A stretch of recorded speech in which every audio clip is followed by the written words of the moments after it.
Saludos, estimadas personas que están escuchando este breve audio ¿verdad? Vamos a tratar de hacer una pequeña didáctica sobre lo que está pasando en el Seguro Social, porque se están hablando muchas cosas que no son ciertas, se está ocultando también la verdad y es útil que la población esté clara de qué es lo que está pasando y cuáles son las verdaderas soluciones a la problemática de la Caja del Seguro Social en el programa Invalidez, Vejez y Muerte. Voy a apoyarme en una presentación que les preparé y la cual puede ser útil, ¿verdad?, para ustedes.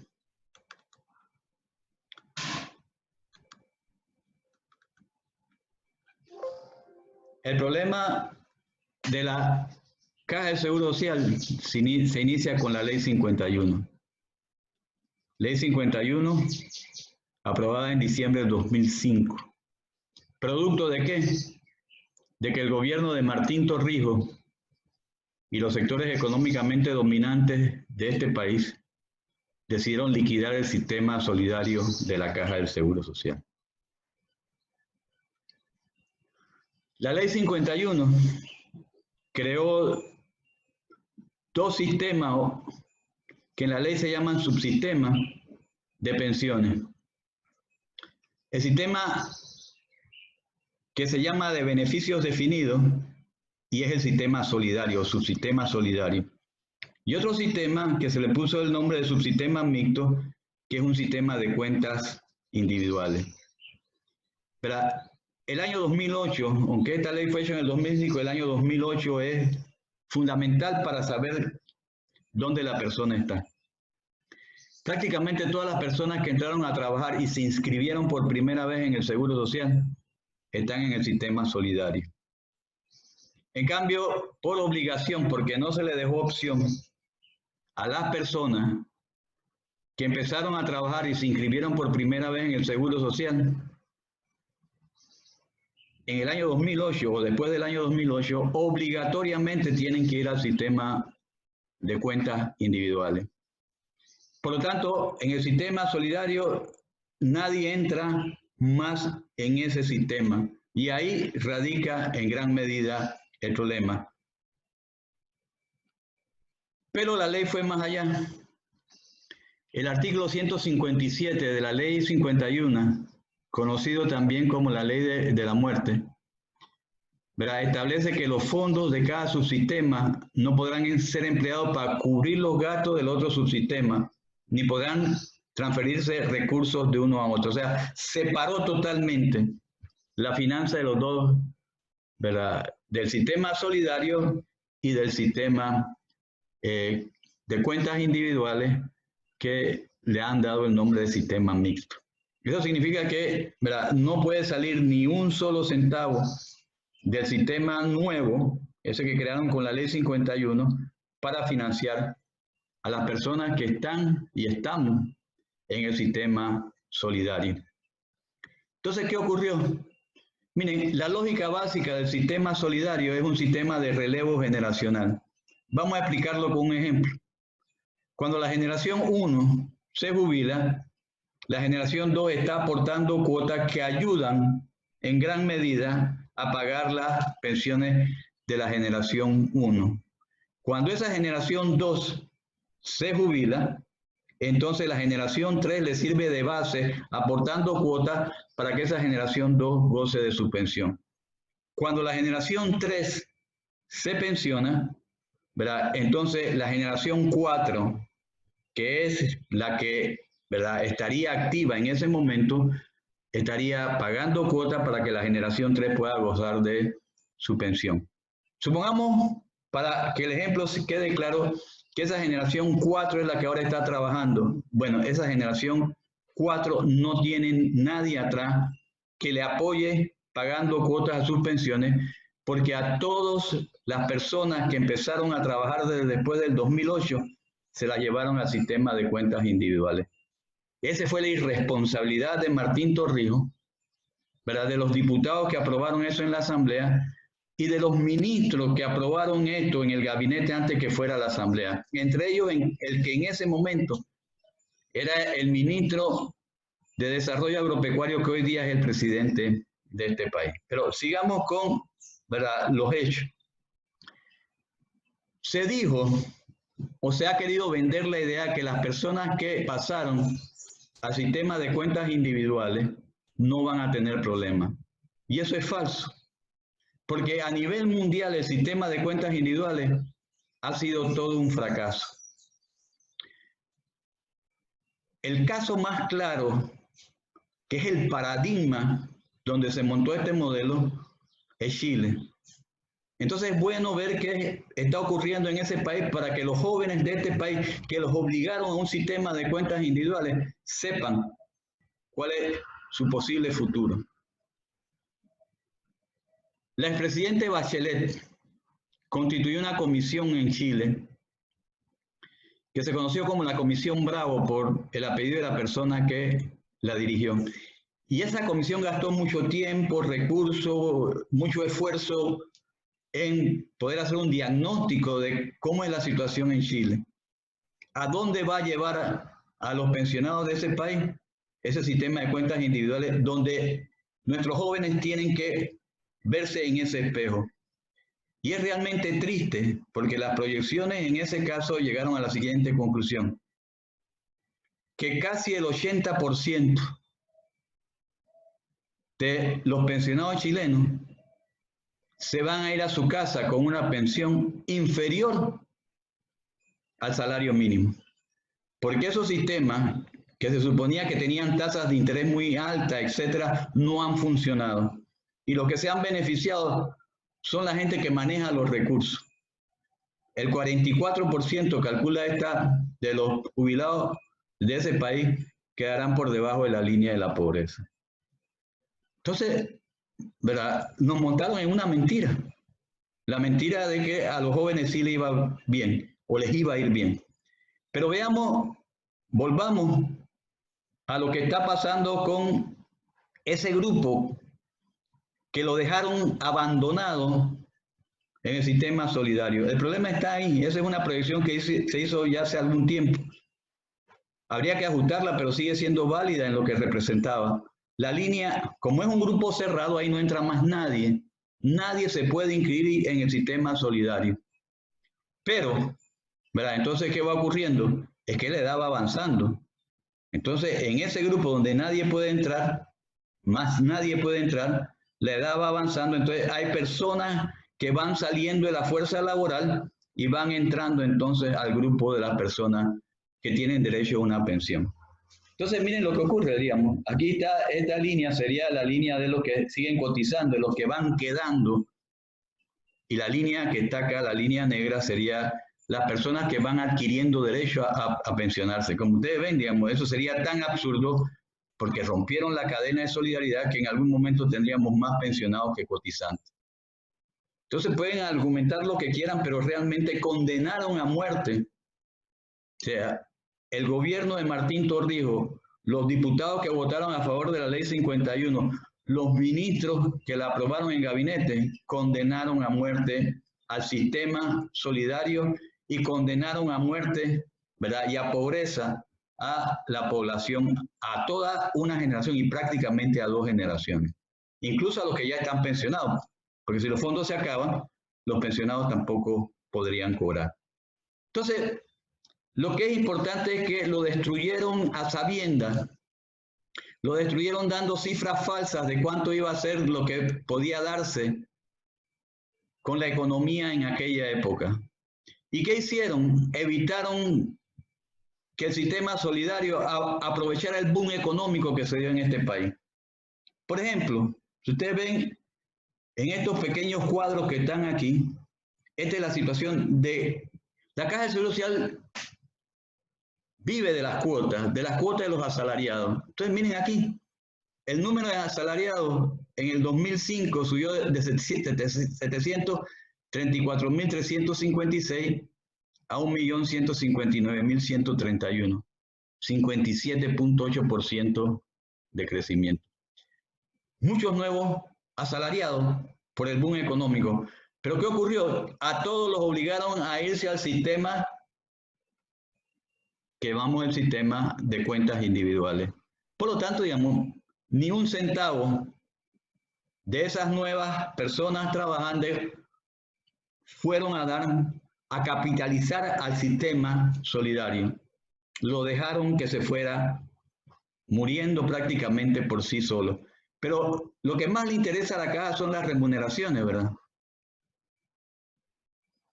¿Por qué las remuneraciones? Bueno, porque las cuotas, las remuneraciones es un nombre que le damos los economistas al total del salario que reciben los trabajadores.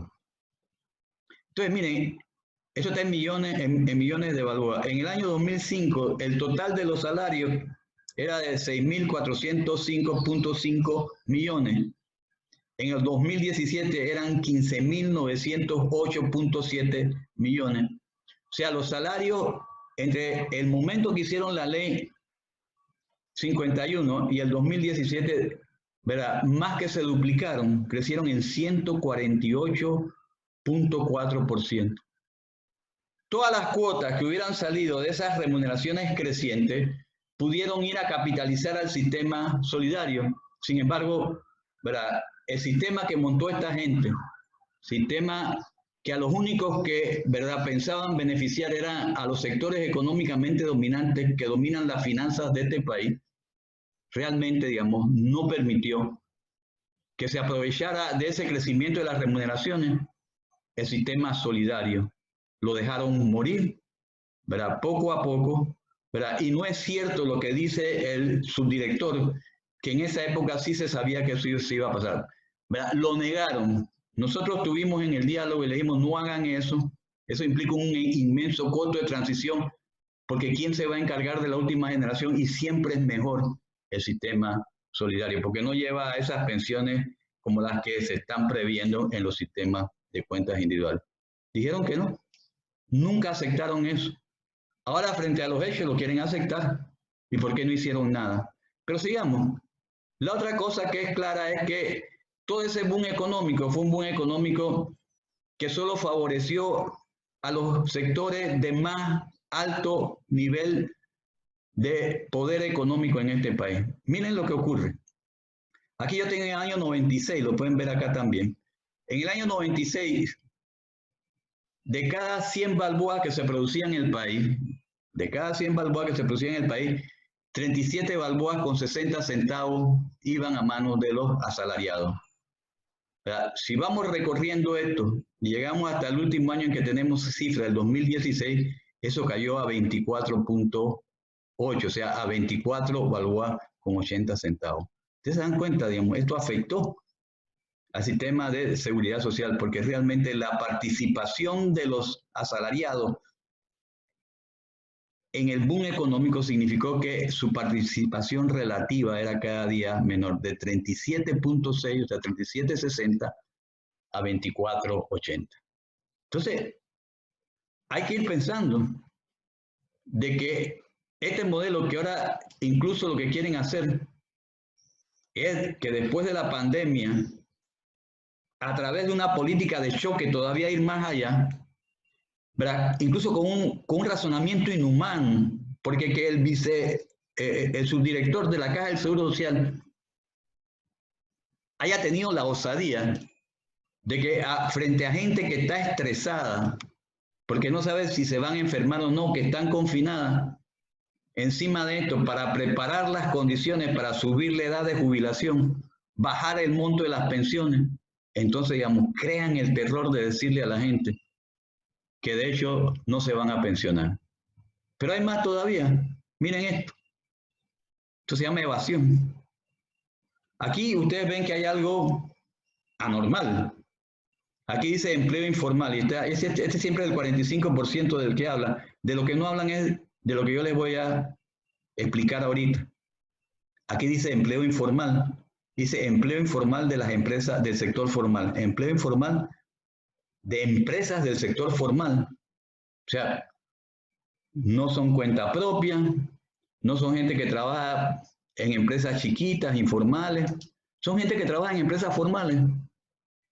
Gente que pueden ser miembros de AP, de la Cámara de Comercio, del Sindicato de Industriales, de cualquiera de esos gremios, pues son formales. Pero tienen trabajadores informales, ¿verdad? ¿Y por qué son informales estos trabajadores? Por dos razones. Porque pese a que trabajan en empresas formales, sus empleadores no les dan un contrato de trabajo por escrito ni los inscriben en el Seguro Social. Y usted dice, pero podrían ser pocos, no. Hay 93, según la última medición que es de agosto de 2016, hay 93.221 trabajadores y trabajadoras de este país que están siendo evadidas de la caja del Seguro Social.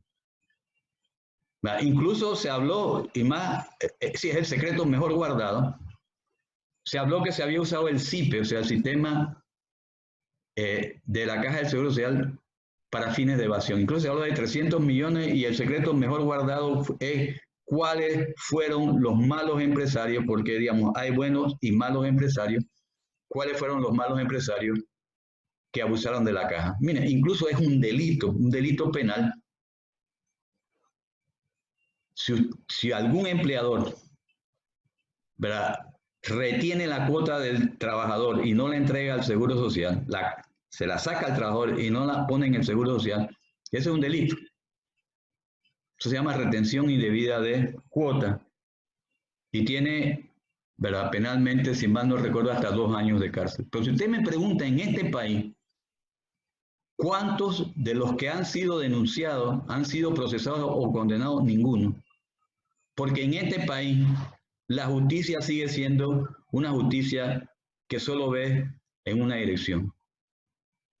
No hay ningún empresario de los muchos que han sido denunciados que haya sido procesado y mucho menos condenado por esta razón. Y esto es culpa también de las direcciones de la Caja del Seguro Social, porque esos fondos hay que irlos a buscar a la calle. No mandándole una cartita a un moroso diciendo que usted es moroso, recuerde que es moroso, no. Eso se hace saliendo a hacer inspecciones a la calle. Hay inspecciones masivas que no se hicieron para encontrar esas personas que están burlando las leyes de la seguridad social. Bien, pero obviamente hay una pregunta. ¿Cómo rescatar a la Caja de Seguro Social y su sistema de invalidez, vejez y muerte? Miren, y que dejen de engañar a los jóvenes que les va a ir bien con las cuentas individuales. Les va a ir como en todos los países, muchachos que empiezan a trabajar con salarios bajos, en condiciones en que hay tasas de interés muy bajas, terminan cuando completan su vida laboral, terminan de hecho en la pobreza, con ingresos que pueden incluso estar por debajo del salario mínimo. Pero pensemos en cómo salvar la caja. En primer lugar, la base de todo es volver al sistema solidario. Porque, mire, hasta el Fondo Monetario Internacional reconoce que volver al sistema solidario, donde se vuelva a encadenar la solidaridad entre generaciones, por lo menos nos va a dar 10 años más para encontrar el resto de las soluciones que el país necesita sobre la seguridad social. Y no tener que en medio de una pandemia introducir el terror para que la gente asustada acepte la reforma que está pidiendo hace tiempo el Fondo Monetario Internacional, que es subir la edad de jubilación hasta 65 años, equiparar a hombre y mujer. A las mujeres irían de 59 a 65 años y dice, y después paulatinamente todo el mundo hasta 70 años. Esa es la píldora que están metiendo el terror para eso. Y de hecho, digamos, modificar la forma en que se calculan las pensiones para que las personas se pensionen con menos.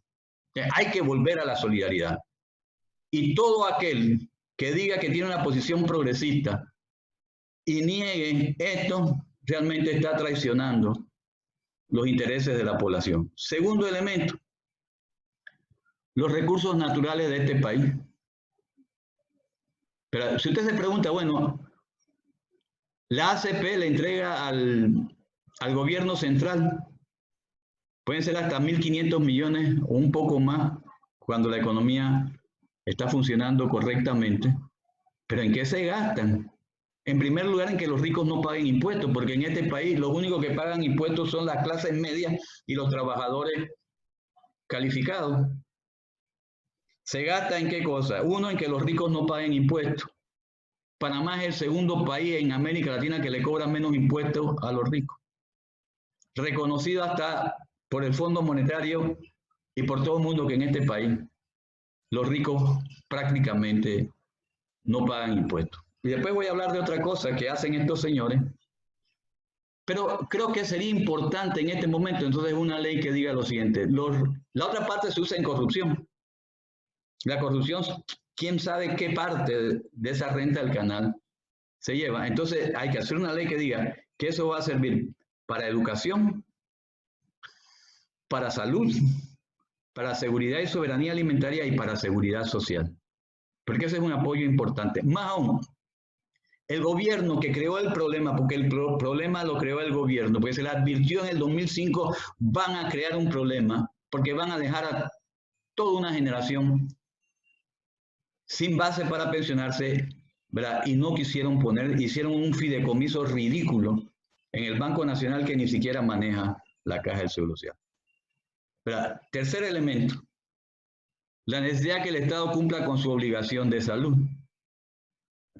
Hay que estar claro, la Constitución dice que el responsable de la salud es el Estado.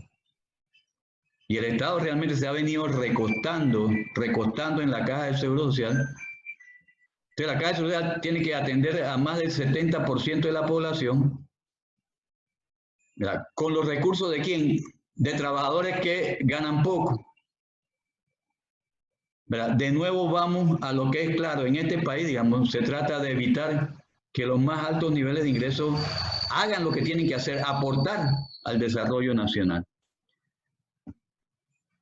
Eso no significa eliminar a los dependientes. O sea, los niños necesitan salud. Sería absurdo cerrar el hospital de especialidades pediátricas. El problema es quién paga. Entonces creo que aquí las nuevas reglas que hay que dar para avanzar después de la pandemia deben decir lo siguiente. El Seguro Social sigue dando la atención a los asegurados dependientes, pero el costo lo paga el gobierno central. Y por ahí alguien dijo, ¿verdad? Su director, que ha dicho muchas cosas, terminó diciendo, es que no todos somos, el gobierno somos todos, porque aquí hay que poner seriedad en este país.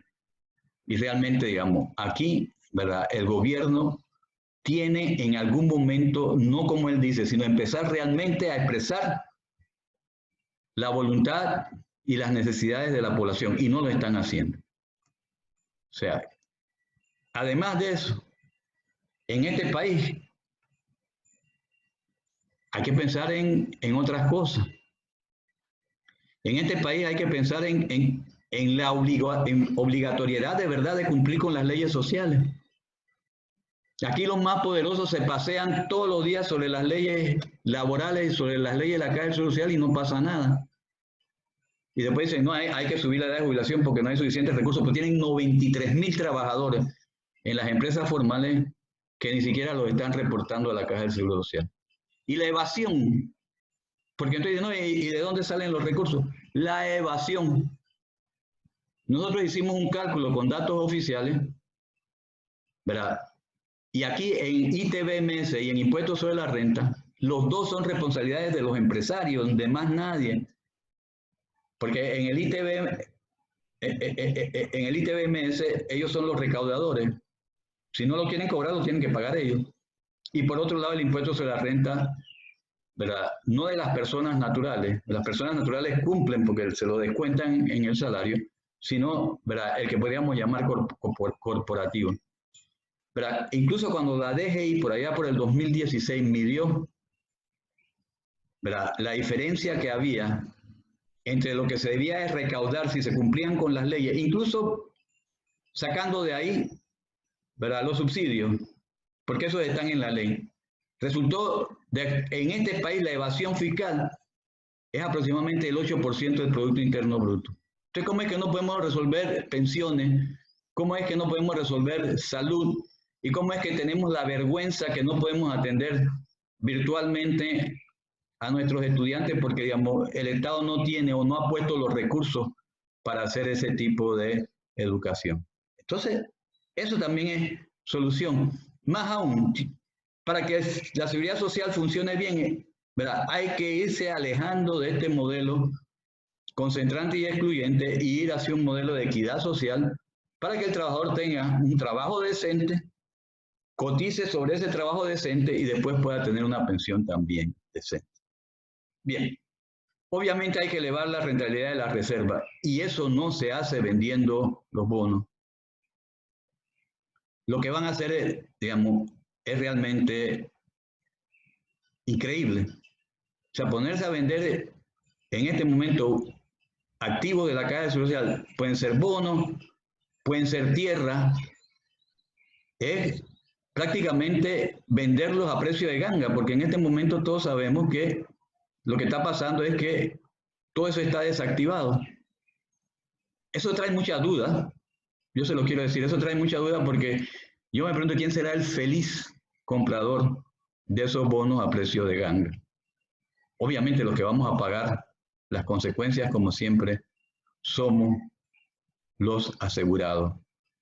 Más o menos, el gobierno dice, no, a los bancos si necesitan yo les doy liquidez y puso a su disposición 1.200 millones de dólares y pidió un préstamo en Fondo Monetario Internacional. Pero lo que pasa es que donde realmente, ¿verdad? Y entonces dicen, es que hay que defender el sistema financiero. No me meto con ese tema. Pero sí con el siguiente, el banquito de los trabajadores de la Caja del Seguro Social, ahí es donde ponen sus recursos, ahí es donde ponen su cuota. Y entonces estamos, ¿qué cosa? Frente a un Estado indolente que no es capaz de decir, bueno, en esta situación de crisis, ¿verdad? De hecho, yo pongo, incluso habría que ver si el Estado está entregando las cuotas al Seguro Social. Pues si no le está entregando las cuotas al Seguro Social, está mostrando lo que es, que no le interesa la población. Entonces, el Estado tiene que aportar, porque pues además el Estado creó el problema. Este problema de la Caja de Seguridad lo creó la Ley 51. La Ley 51, ¿quién la hizo? Los que gobernaban y representaban al Estado. Entonces tienen que resarcir a la Caja, por no decir de los viejos robos, como fue lo que se dieron, ¿verdad?, en los mal llamados programas de vivienda de la Caja de Seguro Social. Miren, para que ustedes vean cómo se trató de reabrir ese caso. Y lo que contestaron las autoridades es que ese era caso juzgado y que ya hasta ahí había llegado. Pero digo, la Caja necesita que lo resarzan de esas cosas. Hay que ayudar a la formalización de los trabajadores informales. Incluso hay países donde se ha llegado a formas interesantes para que ellos puedan cotizar también y apoyar. Y es la siguiente. O sea, lo que pasa es que para un informal es difícil cotizar porque tiene que pagar la cuota del obrero y la cuota del empleador. En muchos países lo que ocurre, dado que el gobierno es el que tiene que dar la salud, entonces se llega a lo siguiente. Lo que pone el obrero, en este caso el trabajador informal, va a pensiones para asegurarse su pensión. Y la parte que tiene que ver con salud, la pone el responsable de salud, la pone el Estado. Ya, lo que pasa es que el Estado, en el fondo, sigue con el pensamiento de recostarse sobre la Caja del Seguro Social. Y la otra cosa es, y esto, ¿verdad?, se reconoce hasta dónde se reconoce hasta en los estudios que ha hecho el Fondo Monetario Internacional, y es la equidad de género.